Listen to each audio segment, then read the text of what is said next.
LEOPOLD'S maneuver. Good day, I am Remedios Cabañero, and I am a student nurse from University of Mindanao. And for today's video, I will be demonstrating the step-to-step procedure of LEOPOLD'S maneuver. LEOPOLD'S maneuver is a standard palpation of the abdomen of a pregnant woman for assessing the fetal position, presentation, and degree of descent of the fetus.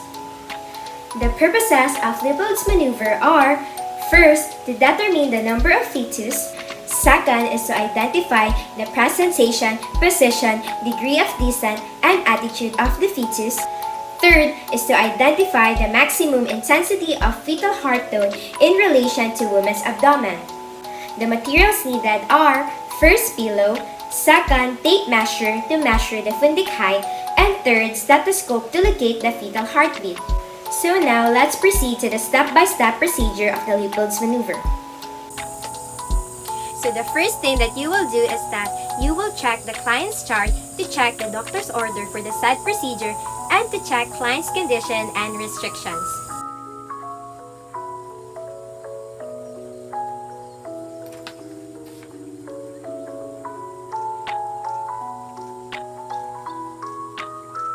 The rationale for this is to ensure that you are administering the procedure to the right client.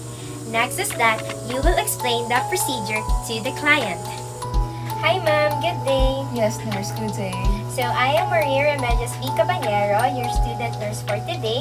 So I will be conducting the procedure LEOPOLD'S maneuver, wherein I will palpate your abdomen to assess the fetal presentation, position, and the degree of descent of your baby.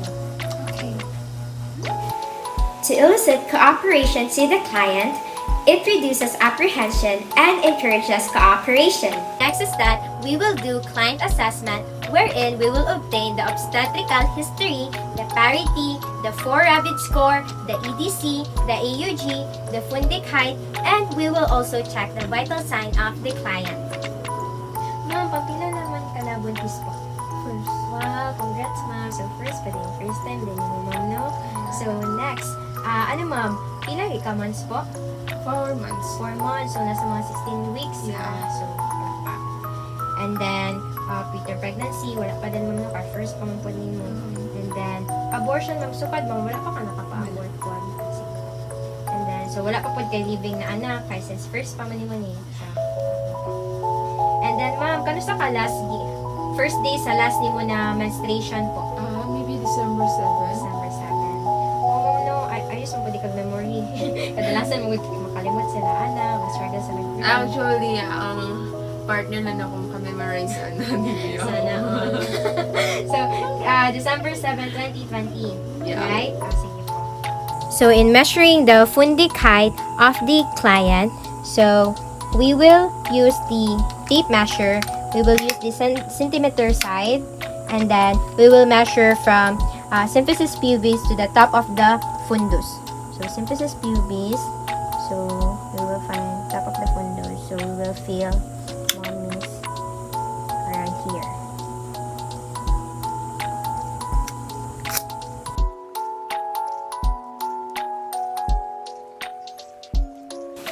The rationale for that procedure is to gather data that would make our computation accurate.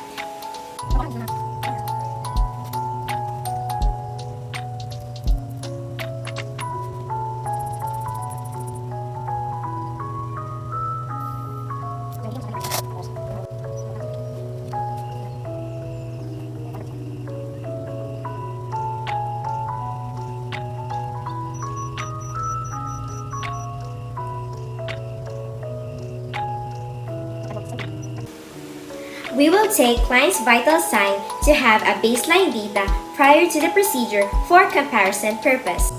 Fourth, you will instruct the client to empty her bladder before performing the procedure.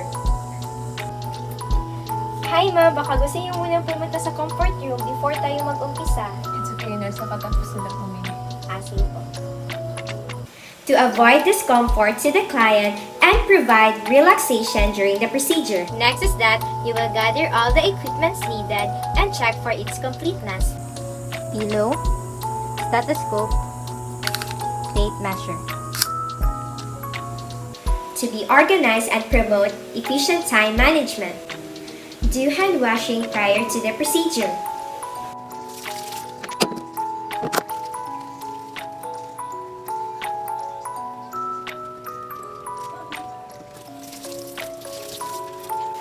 To do hand washing deters the spread of pathogens. Next is provide client privacy. To ensure the cooperation of the client during the procedure, place woman in dorsal recumbent position or supine with knees flexed to relax abdominal muscles. Drape the client using the top sheet or blanket, exposing only the abdomen, and place a pillow under her head.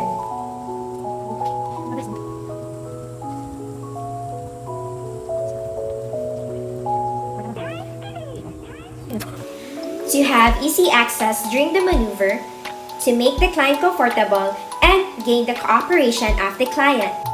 Make sure that the hands are warm before coming in contact to the client's abdomen by rubbing it together vigorously.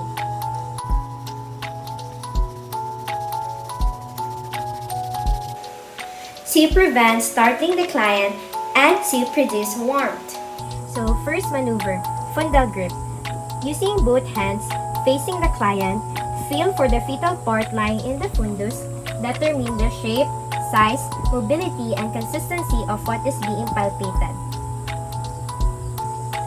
So the findings for this is either head if it is more firm, hard, and round that moves independently of the body, or breech if less well-defined that moves only in conjunction with the body.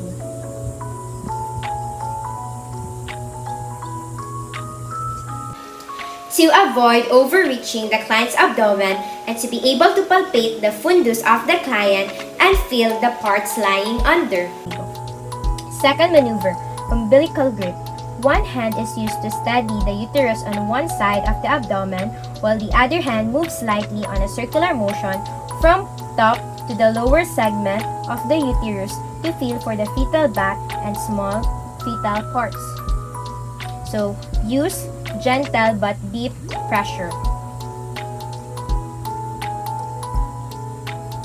So, you will repeat this step on the opposite side using the opposite hand. So,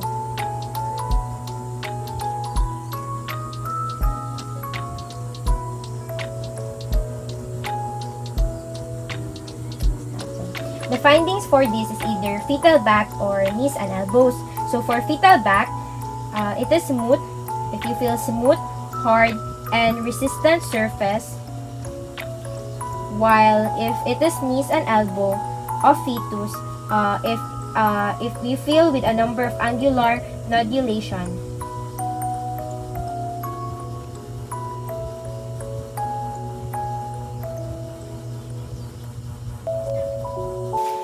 To use both hands in palpating aid the correct findings during the second maneuver. Third maneuver, Paulex grip. Using thumb and finger, grasp the lower portion of the abdomen above symphysis pubis, press in slightly and make gentle movement from side to side.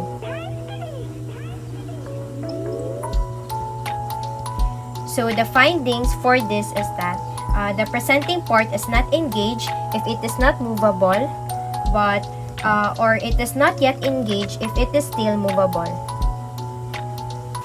The usage of thumb and finger will help in determination of the presenting part either engaged or not yet engaged. So from first to third maneuver, our position is that we are facing the client. But for the fourth maneuver is that we will change our position from facing the client to facing to her foot part. Fourth maneuver, pelvic grip. Facing foot part of the woman, palpate fetal head, pressing downward about 2 inches above the inguinal ligament. Use both hands. The findings for this is either good attitude or poor attitude. Good attitude if bro correspond to the side that contain the elbows and knees. Poor attitude if examining fingers will meet an obstruction on the same side as fetal back. Also palpates infant's anterior-posterior position. If bro is very easily palpated, fetus is at posterior position. to avoid overreaching of the client's abdomen. This is that you will place the client to its proper and comfortable position. Ma'am, ibaba na lang kayo sa niya, ma'am, ha?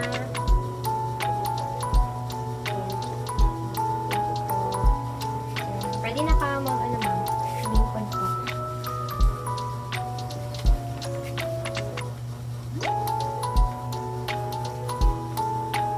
To make client relax after the procedure, do hand washing.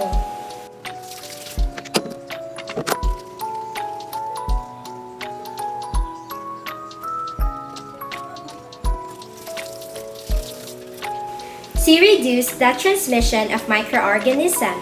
Lastly, document the procedure and assessment during the care.